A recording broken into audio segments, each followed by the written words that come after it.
नमस्कार. Pan card क्लबमधील गुंतवणूकदार बंधू आणि भगिनींनो, 1 मे 2026चं एक नवीन पत्र आलेलं आहे. त्याबद्दल आपण आज या व्हिडिओमध्ये त्याची माहिती पाहणार आहोत. जो 25 मार्चचं जे पत्र होतं त्यानंतरची हे पत्र आलेलं आहे. तर अधिक जी अपडेट आहे किंवा कोर्टानं जी माहिती दिली आहे ती आपण या व्हिडिओमध्ये पाहणार आहोत.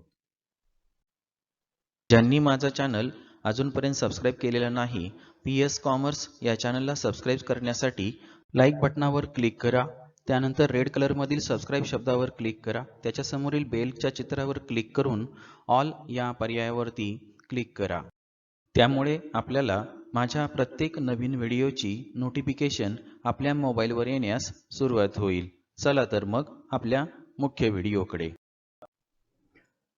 नमस्कार. ओम श्री सद्गुरू समर्थ मार्केटिंग व प्रतिनिधी वेलफेअर असोसिएशन यांचे हे पत्र आहे. 1 मे 2026. श्री सद्गुरू समर्थ साटम महाराज नमः. श्री सद्गुरू समर्थ अवधूतानंद महाराज नमः.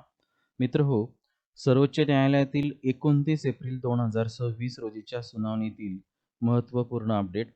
यापूर्वी दिनांक 24 मार्च 2026 रोजी झालेल्या सुनावणीत न्यायालयाला कळविण्यात आले होते की समितीने जवळपास संपूर्ण मूल्यांकन प्रक्रिया पूर्ण केली आहे. केवळ काही अंतिम औपचारिकता बाकी असून संपूर्ण मूल्यांकन अहवाल पुढील 10 दिवसात सादर केला जाईल. माननीय न्यायालयाने या प्रगतीची नोंद घेत अहवाल सादर करण्यासाठी वेळ दिला होता. 29 एप्रिल 2026 रोजीच्या सुनावणीत सर्व बाजूंचे म्हणणे ऐकून माननीय न्यायालयाने पुढील आदेश दिले आहेत. मुख्य मुद्दे. सर्वोच्च न्यायालयाचा आदेश. 1. माननीय न्यायालयाने नियुक्त केलेल्या समितीने 19 मालमत्तांच्या मूल्यांकनाबाबतचा अहवाल सादर केला आहे. 2. हा अहवाल पुढील सुनावणीच्या दिवशी न्यायालय तपासणार आहे. 3. सध्याचा अंतरिम आदेश कायम राहील. पुढील सुनावणीपर्यंत कंपनीच्या मालमत्तांशी संबंधित सर्व प्रक्रियेत स्टेटस क्यू कायम ठेवण्यात येईल. 4. IA नंबर वर नोटीस जारी करण्यात आलेली आहे. नोंदणी अधिकाऱ्यांना MPID, ED आणि SFIO यांना या प्रकरणात पक्षकार म्हणून समाविष्ट करण्यासाठी नोटीस देण्याचे निर्देश देण्यात आले आहेत. 5. हे प्रकरण 12 मे 2026 रोजी दुपारी 2 वाजता म्हणून सुनावणीसाठी ठेवण्यात आले आहे. सुप्रीम कोर्ट ऑर्डर ही लिंक या ठिकाणी दिलेली आहे.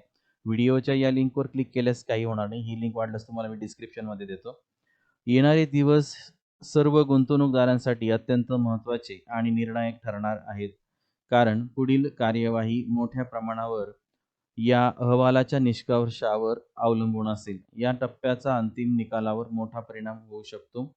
श्री सद्गुरू समर्थ साटम महाराज आणि श्री सद्गुरू समर्थ अवधूतानंद महाराज यांच्या आणि सर्व देवी देवतांच्या कृपा आशीर्वादाने योग्य न्याय मिळो आणि अंतिम न्याय सर्व पीडित गुंतवणूकदारांच्या हिताचा होवो, अशी आपण सर्वांनी प्रार्थना करूया. या महत्त्वाच्या काळात आपण सर्वांनी एकत्र राहून श्रद्धा आणि विश्वास कायम ठेवूया.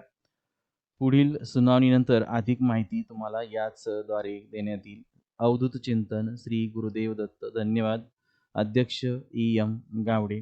पुन्हा आपण माहिती मिळाली की तुम्हाला पुढील व्हिडिओद्वारे माझ्या मिळणार आहे. त्यासाठी चॅनल सबस्क्राईब वगैरे करून ठेवा.